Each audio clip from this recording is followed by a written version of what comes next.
ලංකා ගුරු සේවා සංගමයේ ජාතික සංවිධායක අධ්‍යාපන සමුපකාර සමිතිය ප්‍රධාන සභාපති MG.L. ලාල් කුමාර මහතා අයිබෝන්. අයිබෝන්. ලංකාව තුළ අධ්‍යාපනය කිව්වහම අපි දැන් අධ්‍යාපනය ලබන සිසුන් අතර ඉන්න බොහෝ දෙනා තමන්ට අධ්‍යාපනය ලබන්න පොතපත නැහැ. එහෙම නැත්නම් දුෂ්කර පැතිවල බොහෝ වෙලාවට තමන්ට ලැබෙන දේවල් අඩුයි. තමන්ට තියෙන සීමා දෙයින් අධ්‍යාපනය ලබනවා. මම හිතන්නේ ඔබතුමාලා කරන්නේ ලොකු මෙහෙයක් මේ දරුවන්ට.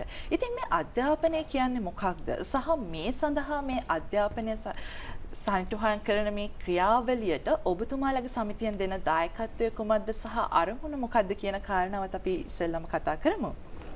ඔව් ඇත්තම ස්තුතිවන්ත වෙනවා මේ අවස්ථාවට සම්බන්ධයෙන් අවස්ථාව ලබා දීම සම්බන්ධයෙන් ජාතික රූපවාහිනියට. ඔබ ඇසූ ප්‍රශ්නය ගත්තොත් මේ අධ්‍යාපනය කියන්නේ මොකක්ද කියන එක සරලව ගත්තා. අධ්‍යාපනය කියන්නේ මොකක්ද? අපේ දායකත්වය මොකක්ද මේ අධ්‍යාපනය තුල කියලා. ඇත්තටම මේ අධ්‍යාපනය කියලා කියන්නේ මේ මිනිස් සමාජයේ මානව සමාජයේ ගත්තාම මේ ශිෂ්ටාචාරගත මානව සමාජයක්. මේ මානව සමාජයේ මේ ශිෂ්ටාචාරය තුළ විකාශනය වීමේදී යම් සංස්කෘතියක් අත්පත් කරගෙන තියෙනවා. එතකොට ඇත්තටම අධ්‍යාපනය කියලා කියන්නේ මෙන්න මේ සංස්කෘතිය තුළ ජීවත් වීම. මේ සංස්කෘතිය තුළ සාර්ථකව ජීවිතයක් ගත කරගන්නේ කොහොමද කියන එක තමයි අධ්‍යාපනයේදී විය යුත්තේ. එතකොට ඒකට අවශ්‍ය කරන අධ්‍යාපනයක් තමයි අපි රටේ පාලක බලධාරී අධ්‍යාපනඥයන් විසින් සකස් කරලා දෙන්න ඕන දරුවන්ට. ඒ වගේම තව එකක් කියන්න ඕන සංස්කෘතිය කිව්වම ඒ සංස්කෘතිය තුල ජීවත් වෙවි ඉන්නවා වෙනුවට මේ සංස්කෘතිය ගොඩනගන එකත් අධ්‍යාපනයේ කාර්යභාරයක්.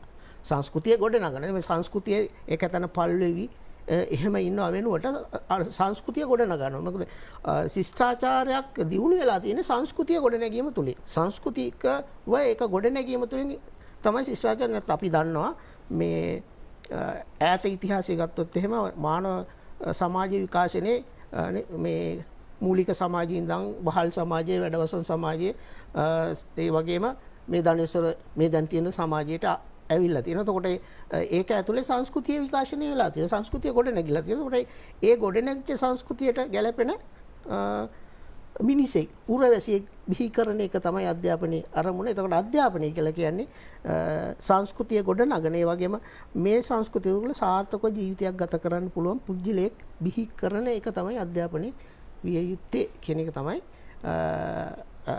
අදහස අර්ථය. ඉතින් අධ්‍යාපනය කියන්නේ මේකට අර්ථ දැක්වීම ගොඩක් තියෙනවා. නමුත් මානව ජීවිතය පැත්තෙන් ගත්තම අධ්‍යාපනය කියන එක විය යුත්තේ සංස්කෘතිය තුළ සාර්ථක ජීවිතයක් ගත කරන්න පුළුවන් මේ මිනිසෙක් බිහි කිරීම වගේම මේ මිනිසා විසින් මේ සංස්කෘතිය නව ලෝකයට ගැලපෙන විදිහට සංස්කෘතිය ගොඩනගන එක තමයි අධ්‍යාපනයෙන් වෙන්න ඕන කියන එක තමයි අපි අදහස් කරන්නේ. එතකොට ඔබතුමා දැන් ඔය කියපු කාරණාවත් එක්ක අපි කතා කරමු මේ සමුපකාර සමිතිය තුළින් අධ්‍යාපන සමුපකාර සමිතිය තුළින් ඒක බිහි කරන්න සහ ඒ තුලින් ඔබතුමාලා කරන්න දරන වෑයම මොකද්ද සහ ඒකේ අරමුණ කුමක්ද කියන කාරණාව විශේෂයෙන් අපි කතා කරමු. ඔව්. මම සභාපති විදිහට කටයුතු කරන අධ්‍යාපන සමුපකාර සමිතිය මේ දීර්ඝ ඉතිහාසයක් තියෙන ආයතනයක්. අධ්‍යාපන සමුපකාර සමිතිය කියන එක බොහෝ දෙනෙක් දන්නේ නැහැ. අධ්‍යාපන සමුපකාර සමිතිය බිහි වෙන්නෙම අධ්‍යාපන දෙපාර්තමේන්තුව තුල 1930 අධ්‍යාපන දෙපාර්තමේන්තුව තුල බිහි වෙන සුබ සාධක සාහිත්‍යකීමේ සමිතියක් විදිහට ආරම්භ වෙලා අධ්‍යාපන ශාස්ත්‍රයේ ඉන්න නිලධාරීන් ගුරුවරුන් වෙනුවෙන් සුබ සාධනයට සහ මුදල් ඉතිරි කිරීම අරමුණු කරගෙන තමයි මේක ආරම්භ වෙන්නේ. පසු කාලෙක මේක විවිධ ව්‍යාපෘති ක්‍රියාත්මක තුලින් ඉතා විශාල අධ්‍යාපන ශාස්ත්‍රයේ ඉන්න සේවා නියුක්තිකයේ විශාල ප්‍රමාණයකට සේවා සපයන ආයතනයක් බවට පත් වුණා. ඉතින් ඇත්තටම මේක සමුපකාර සමිතියක්. සමුපකාර පනත යටතේ ලියාපදිංචි වෙච්ච සමුපකාර පනතෙන් සමුපකාර කොමසාරිස්තුමා යටතේ නියාමනය වෙන ආයතනයක්. ඉතින් මේක දැන් වර්තමානයේ ගත්තොත් මේකේ සමාජිකත්වය 2,15,000ක් ඉන්නවා. 2,15,000කට එහා ගියපු සමාජිකත්වයක් ඉන්න එක දැවැන්ත සමාජිකත්වයක් ආසියාවේ දකුණු ආසියාවේ ගත්තොත් එහෙම සමාජිකත්වයේ අතින් විශාලතම මේ ණය දෙන සමුපකාර සමිතිය බවට පත් වෙලා තියෙනවා මේ ආයතනය. ඒ වගේම අපේ රටේ ගත්ත අපේ රට ලංකාව තුළ තියෙන විශාලතම ණය දෙන සමුපකාර ආයතනය. මේකේ ණය දෙනවා විතරක් නෙවෙයි ඇත්තටම අපි මේ සමිතියෙන් කරන්නේ අධ්‍යාපන ශාස්ත්‍රයේ දැන් අපි ගත්තොත් මේ සමාජිකත්වයේ සාතිශය බහුතරයක් ගුරුවරු 90%ක් විතර ගුරුවරු. එතකොට මේ ගුරුවරු තමයි දරුවට අධ්‍යාපනය දෙන්නේ. එතකොට දරුවට අධ්‍යාපනය දෙනකොට ගුරුවරයා හොඳ ආර්ථික ස්ථාවරයක ඉන්න ඕන. එතකොට මේකෙදි අපි ගුරුවරයාට ඒ ආර්ථික ස්ථාවරත්වය හදා ගැනීම වෙනුවෙන් උදව්වක් කරනවා. සහායක් දෙනවා. අධ්‍යාපන සහෝපකාර සමිතිය. මොකද අධ්‍යාපන සහෝපකාර සමිතිය සතු මුදල් ගත්තොත් එහෙම සමාජිකයන්ගෙන් එකතු කරපු මුදල්. මේක රාජ්‍ය අරමුදල් මොනවත් නැහැ. සමාජිකයන්ගේ සමාජික ගාස්තු වලින් එකතු වෙලා එන මුදල් ආයෝජනය කරලා ණයවල යොදවලා එහෙම ගොඩනගපු දැවැන්ත අරමුදලක් අපි අධ්‍යාපන සහෝපකාර සමිතිය තුළ මේ වෙනකොට මාසිකව අපේ සමිතියට මිලියන 1700ක් මාසික මුදල් ගණනයක් තියෙනවා. ඒක දැවැන්ත එකක්. නමුත් ලොකු සමාජිකත්වයක් ඉන්න සමාජිකත්වයට මේකෙන් විශාල සේවා ප්‍රමාණයක් සිද්ධ වෙනවා. ඒ අතර එකක් ණය දෙනවා. ඒ වගේම සමාජිකයන්ගේ දරුවන්ට ශිෂ්‍යත්ව ලබා දෙනවා. පහ වසර සමත් අයට ශිෂ්‍ය ආධාරයක් ලබා දෙනවා. ඒ වගේම අරමුදලක් හරහා ගොඩනැගිච්ච එකකින් ඒගොල්ලන්ගේ දරුවෝ විශ්වවිද්‍යාලයට තේරුපත් වුනහම ඒ පාඨමාලා කාලය පුරාම අපි විශ්වවිද්‍යාල ශිෂ්‍යත්වයක් ලබා දෙනවා. වසරකට රුපියල් 15000 බැගින් ලොකු මුදලක් ලබා දෙනවා. ඒ වගේම සමාජිකයින්ට ඔවුන්ගේ මොන හරි හදිසි කරදරයක් වුණාම මරණයක් වුණාම ඥාති මරණයක් වුණාම ඒකට අවශ්‍ය කරන මරණාධාර ක්‍රමයක් ක්‍රියාත්මක වෙනවා. ඒ මරණාධාර ලැබෙනවා. ඒ වගේම සමාජිකයා විශ්‍රාම යනකොට ඒ කියන්නේ ගුරුවරු විශ්‍රාම යනකොට ඔවුන්ට විශ්‍රාම පාරිතෝෂිකයක් ලැබෙනවා. අර වැටුප් හදනක විශ්‍රාම වැටුප් හදලා එහෙම දෙනකොට ඒක ප්‍රමාද වෙන නිසා එහෙම එකක් දෙනවා. මේ සමිතියත් එහෙම ප්‍රමාදයක් තිබ්බ. දැන් අපි හරි ගස්සලා තියෙන්නේ ඉතා ඉක්මනින් විශ්‍රාම පාරිතෝෂිකත් ලබා දෙනවා. ඉතින් ඒ වගේ ව්‍යාපෘතියකට මේ අඛණ්ඩව ක්‍රියාත්මක කරන ව්‍යාපෘති වලට අමතරව තව තැන්පතු ඒක රාශී කරන ව්‍යාපෘති ක්‍රියාත්මක කරනවා. ළමා ගිණුම ව්‍යාපෘතියක් ක්‍රියාත්මක කරනවා. ඒ වගේම බාහිර තැන්පතු ගන්න ව්‍යාපෘතියක් ක්‍රියාත්මක කරනවා. අපි ඉදිරියටත් තව ව්‍යාපෘති ගණනාවක් ක්‍රියාත්මක කරන්න සූදානමින් ඉන්නවා. සමාජික සුබ සිද්ධිය උදෙසා. ඒ කියන්නේ අධ්‍යාපන ශාස්ත්‍රයේ නියැලෙන සමාජිකයින්ගේ සමාජික සුබ සිද්ධිය උදෙසා මේක ක්‍රියාත්මක වෙනවා. ඒක වක්‍රාකාරව පාසල් දරුවන්ගේ අධ්‍යාපනයට බලපාන. මොකද ගුරුවරයා, විදුහල්පතිවරයා, විශ්වවිද්‍යාලවල ඉන්න කාර්ය මණ්ඩලවල අයට තමන්ගේ ආර්ථිකයට යම් හයියක් ලැබෙනකොට ඔවුන්ගේ මනස යම් මේ අර බිඳ වැටීමකින් තොරව ඒ බිඳ වැටීම ආරක්ෂා කරගන්න අපි සහායක් දෙනවා. ඒකෙන් ඒ ප්‍රතිලාභය ලැබෙනවා. ඒක දරුවට මේ සමාජයට අධ්‍යාපනයේ ශාස්ත්‍රයේ ඉන්න අයට ඒ සේවය ලැබෙනකොට ඒක ලැබෙනවා යම් ප්‍රමාණයකින්. අපි හිතනවා ඒක අර නිහඬ සේවයක් මේක ඇතුලේ සිද්ධ වෙනවා කියලා. ඔව්. ඒ කාර්යය තාමත් විශිෂ්ට කාර්යයක් සහ ඒක දිනෙන් දින ව්‍යාප්ත කරන්න පුළුවන් වෙන්නේ මේ රට තුළ ඉතාමත් සාර්ථක විදිහට දිනුවෙන් දිනුවට යන්න කියන ප්‍රාර්ථනාවත් එක්ක අපි කතා කරමු ඊළඟට මේ සඳහා දැන් සමාජිකයන්ට විතරමද ණය ලබා දෙන්නේ. දැන් ගොඩක් වෙලාවට දුෂ්කර පැතිවල ළමයි ඉන්නවා අධ්‍යාපනය ලබන්න බැරුව. සමහර වෙලාවට විශ්වවිද්‍යාල තේරීපත් වුණත් එතනින් එහාට විශ්වවිද්‍යාලයේ කටයුතු කොහොමද කරගෙන යන්නේ කියලා දන්නේ නැති. ඒ කියන්නේ ආදායමක් එන්නේ නැති අඩු ආදායම්ලාභී දරුවන් සඳහා මොනවා හරි ව්‍යාපෘතියක් ක්‍රියාත්මකද කියන එකත් අහන්න කැමතියි. ඔව් ඔබගේ යෝජනාවක් එන්නේ මේ අතරම දැන් මේ එක හොඳ යෝජනාවක්. මේ අපි එහෙම ව්‍යාපෘතියක් ක්‍රියාත්මක කරන මොකද සමුපකාර පනතට අනුව මේකේ ණය දෙන්න පුළුවන්නේ සමාජිකයින්ට විතරයි. එනේ සමාජිකයින්ට විතරයි ණය දෙන්න. සමාජිකය හැර වෙන අයට ණය දෙන්න බෑ. ඒ නිසා අපි මේක කොමසාරිස්ගේ අවසරය අරගෙන කරන්න ඕනේ. අපි ඉස්සරහට තව ව්‍යාපෘති කීපයක් ක්‍රියාත්මක කරන්න ඉන්නවා. එතකොට ඔය වෙන ව්‍යාපෘතියකුත් ක්‍රියාත්මක කරන්න අපේ අදහසක් තියෙනවා. ඒ වගේම පහුගිය කාලේ අපි කියන්න කැමති විවිධ ආපදාවන් වුණාම එහෙම කරන්න අපිට පුළුවන්. දැන් අර වගේ ගොඩාක් දුෂ්කරතාවලට පත් වෙච්ච දරුවෙක් ඉන්නවා නම් ඒ දරුවව හරියටම අඳුර ගන්න ඕන. මොකද දැන් සමහර අය අපි අඳුර ගන්න ගියාම ගැටලුවක් වෙන හරියටම අඳුර ගත්තොත් අපිට පුළුවන් අපේ ආධාර දෙන පරිත්‍යාග වැය සීසියක් තියෙන පරිත්‍යාග වැය සීසිය යටතේ එවැනි දේවල් කරන්න තියෙනවා. කොට අපිට කොහෙන් හරි කාගෙන් හරි තොරතුරක් ආවොත් අපි හොයාගෙන අපි ඉස්සරහට බලනවා මේ පිළිබඳ ලොකු මේ රිසර්ච් එකක් කරන්න මේ ශාස්ත්‍රයේ. ගුරුවරුන්ගේ තියෙන දුෂ්කරතා ශේෂ්ත්‍රයේ ඉන්න අයගේ ඊට පස්සේ දරුවෝ පාසල් කොහොමද මුණ දෙන්නේ කියන එක සම්බන්ධයෙන් අපි අපේ සැලසුම් අංශය හරහා මේ අලුත් පර්යේෂණ ව්‍යාපෘතියක් ක්‍රියාත්මක කරන්න සූදානම් කරලා තියෙනවා. එතකොට මේකෙදි මේක හඳුනා ගන්න පුළුවන්. එහෙම වුණොත් අපි එවැනි අයට උදව් කරන්න ඕන අයට උදව් කරන්න පුළුවන් හැකියාවකුත් තියෙනවා. දැනට අපි ඒක කරන්නේ නැහැ. ඉස්සරහට අපි කොහොමදත් මේක කරන්න බලාපොරොත්තු වෙනවා. ඒ වගේම තව විවිධ අධ්‍යාපන මේ ශාස්ත්‍රය තුළ විවිධ දක්ෂතා පෙන්වන ජාතික මට්ටමේ පළාත් මට්ටමේ විවිධ දක්ෂතා පෙන්වන දරුවෝ ඉන්නවා. විවිධ විශේෂ සමගාමී ක්‍රියාකාරකම් ඇතුලේ. ඒකට ඒ දරුවන්ටත් අපි හඳුනගෙන ඔවුන්ගේ දක්ෂතා වැඩි දියුණු කරගන්න අපි සමිතිය විදිහට අධ්‍යාපන සමුපකාර සමිතිය විදිහට යම් කිසි ව්‍යාපෘතියක් ක්‍රියාත්මක කරන්න සූදානම් කරලා තියෙනවා. ඒවා මේ වෙනකොට මේ සකස් වෙමින් තියෙනවා. ඔව් එතකොට සමූපකාර අධ්‍යාපන ඒ කියන්නේ අධ්‍යාපන සමූපකාර සමිතිය තුලින් කරන කාර්යය සහ ඔබතුමාලගේ ආරමුණ අපිට බොහෝ පැහැදිලි වුණත් අහන්න කැමති තවත් කාරණාවක් තමයි දැන් මේකේ බොහෝ වෙලාවට සම්බන්ධ වෙලා ඉන්නේ ගුරුවරුන්. එතකොට ඔබතුමාලා අධ්‍යාපනය හදාරන සිසුන්හට මොන වගේ ව්‍යාපෘතිද ඉදිරියේදී ක්‍රියාත්මක කරන්න බලාපොරොත්තු වෙන්නේ කියන කාරණාව අහන්න කැමති. ඔව් ඒකටත් මම උත්තරයක් දෙන්න. ඊට කලින් මේ කියන්න ඕන මේ අපි මම අර කිව්වේ කර අපි දරුවන්ට විශ්වවිද්‍යාල ශිෂ්‍යත්ව ලබා දෙනවානේ. දැන් අපි සමිතිය අඛණ්ඩව 1983 තමයි ආරම්භ කරන්නේ. මේ විශ්වවිද්‍යාල ශිෂ්‍යත්ව ලබා දෙන එක 1983 ආරම්භ කළා දරුවෙකුට වරකට 3500ක ශිෂ්‍යත්වයක් තමයි දෙන්නේ. එතනින් පටන් ගන්න දැන් අපි 15000ක ශිෂ්‍යත්වයක් දෙනවා අවුරුද්දකට. එතකොට මේ ශිෂ්‍යත්වයේ 2023-24 අධ්‍යයන වර්ෂයට අදාළ දරුවන්ට විශ්වවිද්‍යාල ශිෂ්‍යත්ව පිරිනැමීමේ කටයුතු ආරම්භ වෙනවා මේ 31 වෙනිදා සෙනසුරාදා අපේ රටේ ගරු අග්‍රාමාත්‍යතුමිය හරිනි අමරසූරිය සහෝදරයාගේ මූලිකත්වයෙන් තමයි මේ ශිෂ්‍යත්ව උත්සවය ආරම්භ වෙන්නේ අරලියගහ මන්දිරයේදී. ඉතින් මේ වෙනකොට අපි හැමෝටම ලිපි අවලා ඒවා සකස් කරලා සූදානම් කරලා තියෙනවා. ඉතින් හැමෝටම ඇවිල්ලා ශිෂ්‍යත්වය ලබා ගන්න කියන ආරාධනාවක් කරනවා.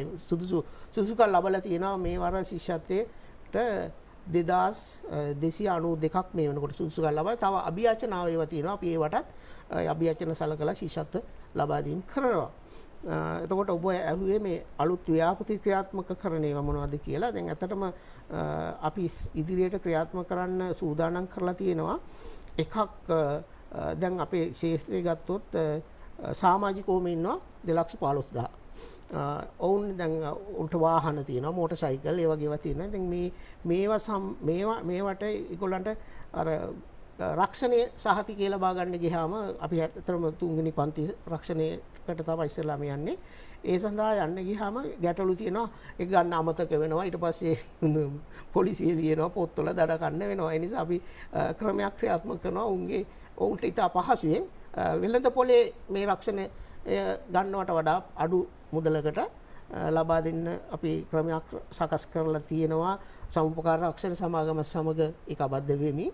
එතකොට ඒ ක්‍රියාත්මක ඒ අවුරුද්දේ එක ක්‍රියාත්මක වෙනවා. ඒ වගේම ඉදිරියේදී ඔවුන්ට සෞඛ්‍ය රක්ෂණ ක්‍රමයක් ක්‍රියාත්මක කරන්නත් සූදානම් කරලා තියෙනවා. ඒ වගේම සේවකීන්ටත් එක සූදානම් කළා. මොකද අපේ කාර්ය මණ්ඩලය ගත්තොත් ලංකාව පුරාම කාර්යාල 24ක් ක්‍රියාත්මකයි. සාකා කාර්යාල 24ක් ක්‍රියාත්මකයි ප්‍රධාන කාර්යාලයත් එක්ක. ඒකට ඒ කාර්යාල පද්ධතිය තුලම අපේ සේවකයෝ 900කට ආසන්න ප්‍රමාණයක් සේවය දෙනවා. විදායක නිලධාරීන් 200ක ප්‍රමාණයක් සේවය දෙනවා. ඒකට ඒගොල්ලන්ටත් අපි අලුත් රක්ෂණ ක්‍රමයක් ක්‍රියාත්මක කරනවා. උන්ටත් මේ එහෙම එකක් තිබුණේ නැහැ. සමාජිකයට වගේම සේවකයට සලකන්න ඕනනේ නේද? එතකොට සමාජිකයට තෘප්තිමත් සේවය ලැබෙනවා. ඉතින් ඒ වගේම අලුතෙන් අපි ව්‍යාපෘතියක් විදිහට ආරම්භ කරන්න සූදානම් කරලා තියෙනවා මේ සෝලා සවි කිරීම මේ විදුලි ලබා ගැනීම ගැටලු තියෙන හුඟක් ගුරුවරුන්ට දුෂ්කර මේ පාසල් වල ඉන්න ගුරුවරුන්ට හුඟක් දුෂ්කර ප්‍රදේශවලට ඒ නිසා අපි සෝලා සමාගම් කීපයකින් අපිට යෝජනා ඇවිල්ලා තියෙනවා මේ ව්‍යාපෘති යෝජනා. අපි සියල්ලටම අවස්ථාව දෙන සියල්ලටම අවස්ථාව දීලා එතකොට තෝරා ගැනීම සමාජිකයට තියලා ඒ ව්‍යාපෘතිය සකස් කරමින් ඉන්නේ. එතකොට ඒකට අපි උන්ට මේ ලොකු මුදලක් අය කරන්න බෑනේ. මේ ලැබෙන පඩියත් එක්ක ඒ නිසා අපි ඒ මුදල සෝලා සමාගමට දීලා අපි සමාජිකයන් අර වාරික ක්‍රමයකට මේක අය කරගනිමින් සාධාරණ පොලියක් ඇතුලේ අය කරගනිමින් ඒක ලබා දෙන්න කටයුතු සූදානම් කරලා තියෙන ව්‍යාපෘතියත් ඉදිරියේදී එනවා. ඒ වගේම සමාජික දරුවන්ට දුරකථන මේ ස්මාර්ට් ෆෝන් ඒ වගේම ටැබ් එක ලැප්ටොප් එකක් වගේ එකක් ගන්න ගියාම ගොඩක් දුෂ්කරතාවලට පත් වෙනවා. එකවර ගන්න මිලදී ගන්න බෑ. ඒ නිසා ඒකට අදාළවත් අපි ඒ වසාපේන සමාගම් කීපයකින්ම යෝජනා අරගෙන තියෙන අපි එකක් තෝරගන්නේ නැතුව සමාජිකයට ඒක තෝරාගැනීමේ අවස්ථාව දෙනවා. මොකද එකක් තෝරගත්තොත් එහෙම අපි මේ ඒකට නිකන් බයස් වුණා වගේ වෙනවනේ. ඒ නිසා සමාජිකයට ඒක තෝරගන්න අවස්ථාව දීලා ඒවා ප්‍රොමෝෂන් කරන අවස්ථාවත් ඒ සමාගම් වලට ලබා දීලා අපි දෙන්නේ ඇත්තටම ඒක ලබා දෙන්න ණය පහසුකම සහන පොලියක් ඇතුලේ ණය පහසුකමක් දෙන්න සූදානම් කරමින් යනවා. ඉතින් එවැනි ව්‍යාපෘති එනවා ගොඩක්. අපි ඒවා ක්‍රියාත්මක කරමින් යනවා. ඒ වගේම අපි කොල්ලුපිටියේ මේ මුහුදු මාර්ගය ආසන්නයේම පිහිටලා තියෙන අපේ ප්‍රධාන කාර්යාලයේ ඉඩම. කොට මේ ඉඩම හිස් ඉඩමක් විදිහට කොටසක් තියෙනවා. කිසිම ආයෝජනයක යොදවලා නැහැ. දැන් අපි ඊයේත් ගියා ආයෝජන මණ්ඩලෙත් එක්ක සාකච්ඡාවක් කරා. මේ ඉඩම භූමිය ඉතා හොඳ ආයෝජනයකට මේ යොදවන්න සාකච්ඡා කළා ආවා. ඉස්සරහට ඒක ක්‍රියාත්මක වෙයි. ඒකෙදිත් අපිට පුළුවන් ඒක ලැබෙන ආදායමෙන් මේ සමාජිකයින්ට මීට වඩා සහන අලුත් ණය ක්‍රම දෙන්න. ඒ වගේම දැන් ලබා දෙන ණය වලට මීට වඩා පොලිස් සහන දෙන්නත් පුළුවන් ඒ කියලා අපි කල්පනා කරමින් තමයි මේ ව්‍යාපෘති ක්‍රියාත්මක කරන්න සූදානම් කරලා තියෙන. ඉදිරියට මේ අවුරුද්ද තුල බොහෝ දුරට මේ ව්‍යාපෘති සියල්ලම ආරම්භ වෙනවා. ඔව් ඉතින් ඔබතුමාලගේ ව්‍යාපෘති සියල්ලම දිනෙන් දින සාර්ථක වෙන්න ඕනේ. ඉතින් කරන්නේ විශේෂයෙන්ම වැදගත් දෙයක්. රටේ අනාගතයේ දරු පරපුර. ඒ වගේම දරුවන්ට අපි ලබා දෙන දේ තුළින් ඔවුන්ගේ ජීවිතය වෙනස් වෙන්න පුළුවන්. සමහර වෙලාවට ඔවුන්ගේ ජීවිතයේ සමහර නැති දේවල් ඔවුන්ට ලැබෙද්දී ඔවුන්ගේ ජීවිතය වෙනස් කරගෙන අපි හිතන්නේ නැති තැන්වලට යන්න පුළුවන්. රටක් වෙනස් කරන දෙයක් තමයි අධ්‍යාපනය. ඒ වගේම අධ්‍යාපනය කියන්නේ බලවත්ම ආයුධයක් තමයි ඔබට.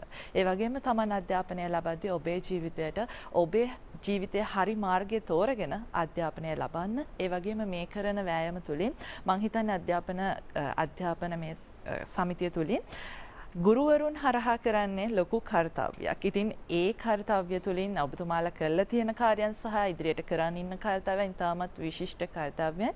ඒ වගේම මේ අධ්‍යාපනය සහ ආර්ථිකය ගැළපීමක් තියෙනවා. ඒ කියන්නේ අපි දන්නවා අධ්‍යාපනය හදාරලා එතනින් එහාට ගියාම අපි මේ හදාගන්නා ආර්ථික මට්ටම ඊටමත් සාර්ථක මට්ටමකට යනවා. රටේ ආර්ථිකය වෙනස් කරන්න පුළුවන් මම හිතන්නේ ගොඩක් වෙලාවට අධ්‍යාපනය තුළිනුත්. මේ අධ්‍යාපනය සහ ආර්ථිකය කියන කාරණාවත් අපි පොඩ්ඩක් කතා කරමු.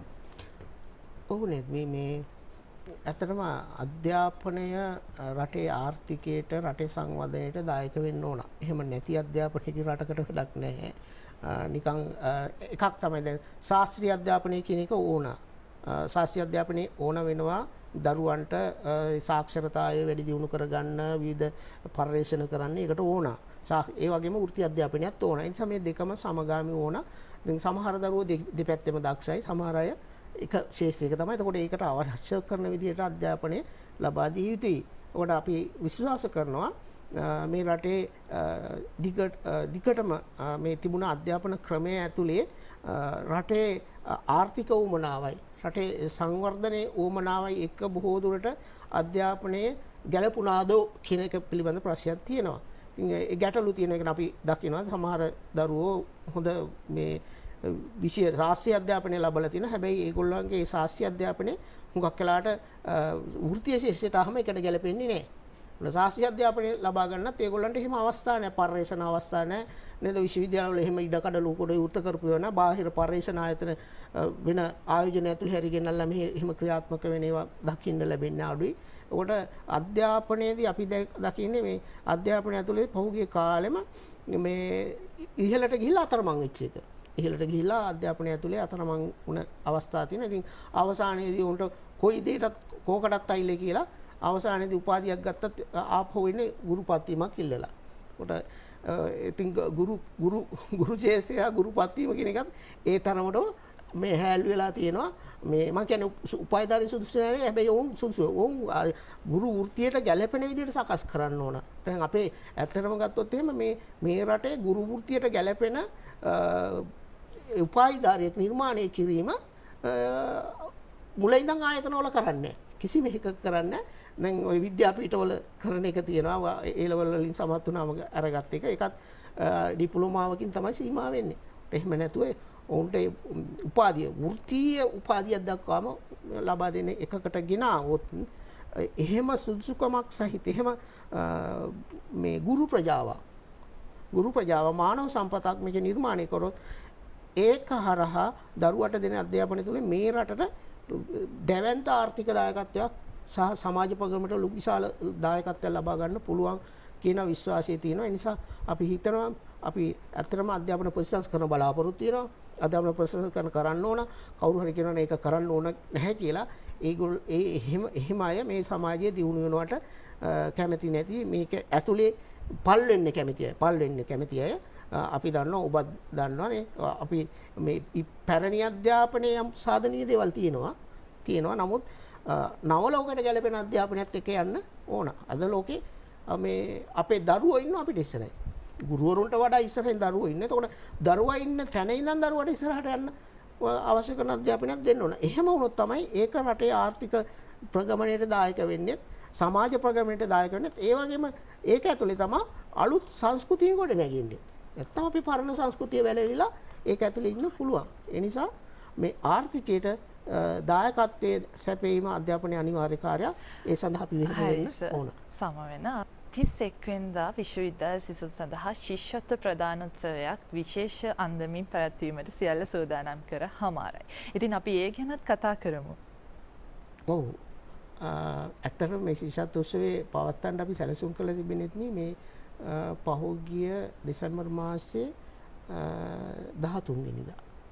13 වෙනිදා තමයි සූදානම් කළේ. අපි ඔබ දන්නවා මේ රටේ සියලු දෙනා දන්නවා මේ අපේ රටේට අර කේදනීය විදිහට මාව ආපදා තත්ත්වයේ දිට්ටා මේ කුණාටුවත් සමග ඒක මේ අපිට මේ ශිෂ්‍යත්ව උත්සවයේ කල් දාන්න සිද්ධ වුණා. ඇත්තට මේ වල එක කරන එක සුදුසුත් නෑ.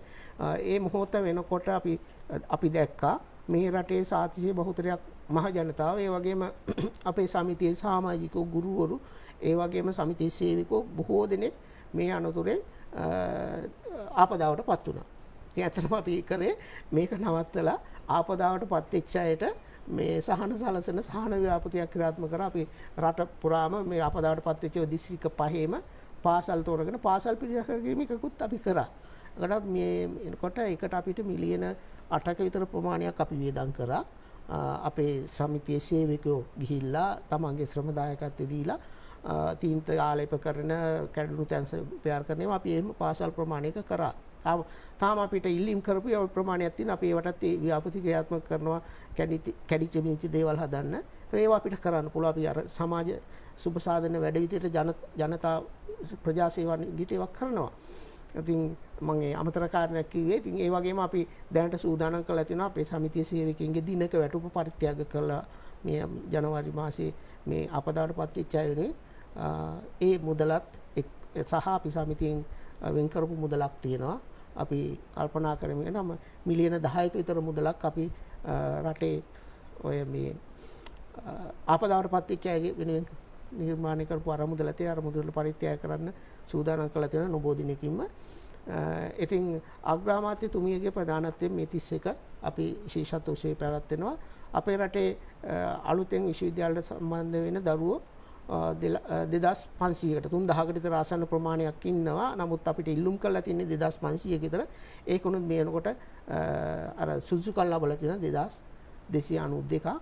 ඒකට හැමෝටම 31 වෙනිදා ශිෂ්‍යත්ව ලබා ගැනීමේ අවස්ථාවට සම්බන්ධ වෙන්න කියලා ආරාධනා කරලා තියෙනවා.